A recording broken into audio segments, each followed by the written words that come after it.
teman-teman. Ayo, siapa yang masih skripsian nih sekarang? Jadi di video sebelumnya kita sudah membahas tentang bagaimana mahasiswa itu memilih topik-topik skripsinya. Bagaimana mahasiswa memilih judul skripsi, bagaimana mahasiswa akhir untuk mengajukan judul.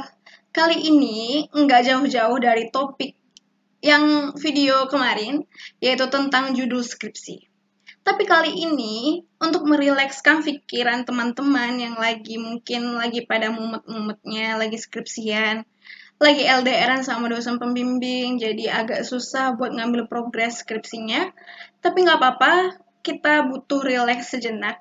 Jadi kali ini kita akan membahas tentang judul-judul skripsi terlucu nggak ya? Atau lebih ke gitu kali ya. Oke, tanpa berlama-lama, kita langsung cek aja yuk. Apa sih judul-judul skripsi yang katanya itu? Oke. Yang pertama. Tweet dari @riocuya. Gimana ya bacanya? Oke, judul skripsi cinta dari dia itu ada analisis faktor-faktor penyebab chat sudah dibaca tapi tak kunjung dibalas padahal status online. Kasihan juga ya. Teman-teman pernah ngalamin gak sih? Itu chattingnya udah dibaca, udah digerit, tapi nggak bales, padahal online. Nggak punya akhlak orang kayak gitu. Lanjut. Dari Fatur. Pengaruh mengacak rambut perempuan terhadap tingkat kebaperan mereka ditinjau dari segala aspek. #skripsi cinta. Sekali. Emang kalau rambutnya diacak-acak bakal baper ya? Kok kalau aku tuh kalau rambutnya diacak-acak bakal kesel, bakal marah tuh, bakal ngamuk. Lanjut. Dari @svkkeju.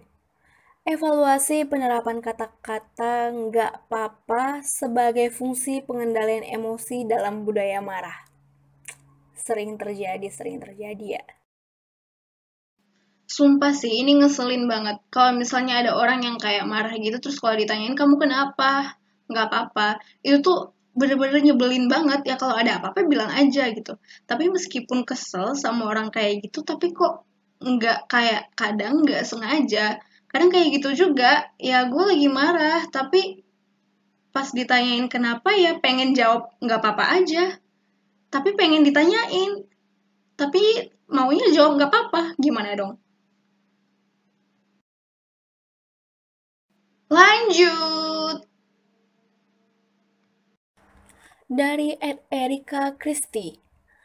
Analisis pertanyaan cakepan mantanmu atau aku terhadap potensi pertikaian antar sejoli. #skripsi cinta. Memantul, Bung. Betul. Ini nih perilaku membanding-bandingkan. Nggak boleh sebenarnya. Bukan sih, sebenarnya itu dia yang mengundang untuk dia dibanding-bandingkan. Padahal pada dasarnya manusia itu nggak suka dibanding-bandingkan, tapi dia memicu pertanyaan dibanding-bandingkan. Alhasil akhirnya dibanding-bandingkan dan akhirnya bertikai. Kira-kira judul yang skripsi yang kayak gini nih bakal dianalisis pakai teori apa ya? Lanjut. Dari @Jamie6XX. Dampak sapaan hai dari seorang mantan terhadap perkembangan psikologis seseorang yang belum move on. Sebuah tinjauan dari perspektif psikologi komunikasi. #skripsi cinta.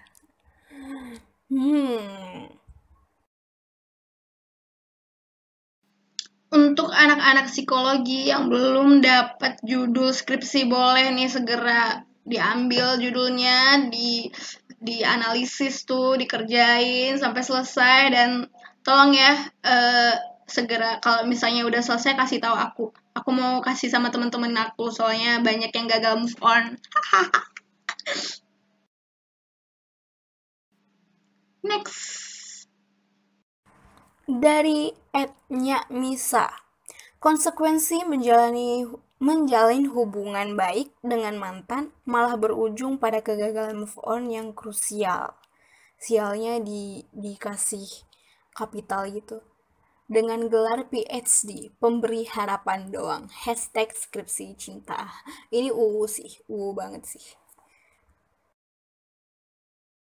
Kayaknya sih masih sambungan yang tadi ya. Gagal move on gitu. Kasian. Ayo teman-teman, sama-sama kita cari teori yang bisa membantu penelitian ini. Yuk, yuk, yuk. Lanjut. Dari @Anissa Sari. Analisis kepencet love di saat lagi ngestalk mantan dan berakibat jantung deg-degan. #skripsi cinta. Ayo, siapa yang pernah ngalamin? Sumpah ini sering banget terjadi. Aku tuh pernah stalking, tapi bukan stalking mantan ya. Stalking kakak tingkat.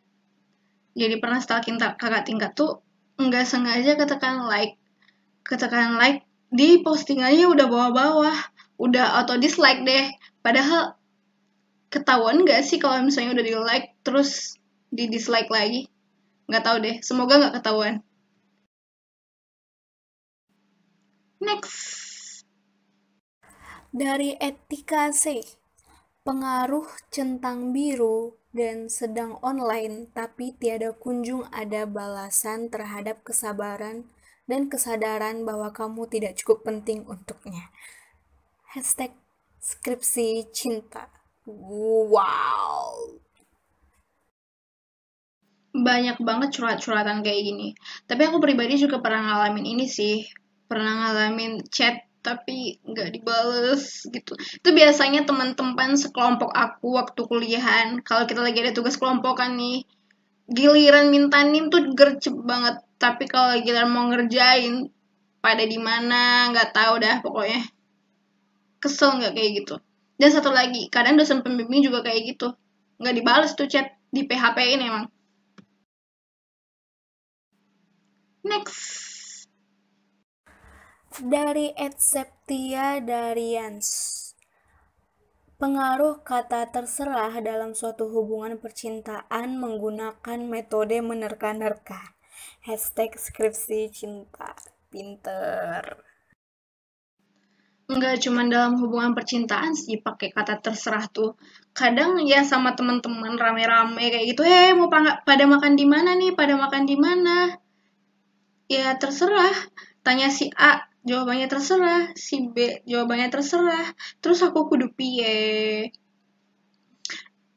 Kalau misalnya judul skripsi ini ada nggak ya dasar teori yang bisa digunakan gitu? Apa teori terserah kali ya? Apa ada gitu teori terserah? Siapa dari kalian yang sering menggunakan kata terserah? Coba kalian ciptakan sebuah teori terserah. Boleh banget tuh, boleh banget untuk membantu si ini pemilik judul ini nih. Next. Dari @kucing teratai.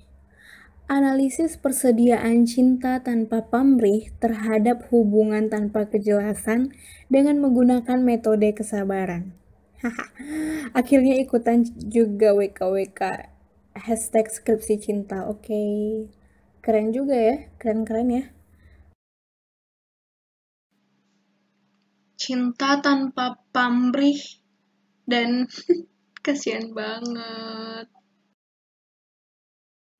Ayo teman-teman yang menjadi korban-korban atau pelaku-pelaku hubungan tanpa kejelasan atau cinta tanpa pamrih yang bahkan tidak dianggap, segera hubungi yang punya judul ini supaya judul skripsinya cepat selesai. Mungkin kalian bisa jadi narasumbernya. Silahkan ya teman-teman ya, dibantu.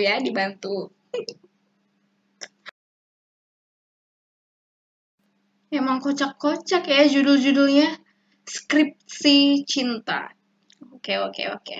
Mungkin itu bisa merilekskan kita ya untuk yang lagi pusing-pusingnya sama judul skripsi, yang lagi pusing-pusingnya sama penulisan proposal dan lain-lain. Bolehlah kita numpang ketawa ya sama judul-judul mereka yang kreatif-kreatif ini. Oke teman-teman, jadi itu dia tadi video kita hari ini. Hari ini tuh gak usah yang serius-serius banget. Hari ini itu cukup untuk apa namanya? Untuk senang-senang aja. Dan jangan lupa share videonya ke teman-teman kalian, terutama yang lagi skripsian, yang mahasiswa baru juga boleh. Mungkin mereka mau sedikit mencicip-cicip gimana rasanya jadi mahasiswa. Jangan lupa share ke seluruh sosial media yang kalian punya. Jangan lupa subscribe, like, dan komen juga. Dadah!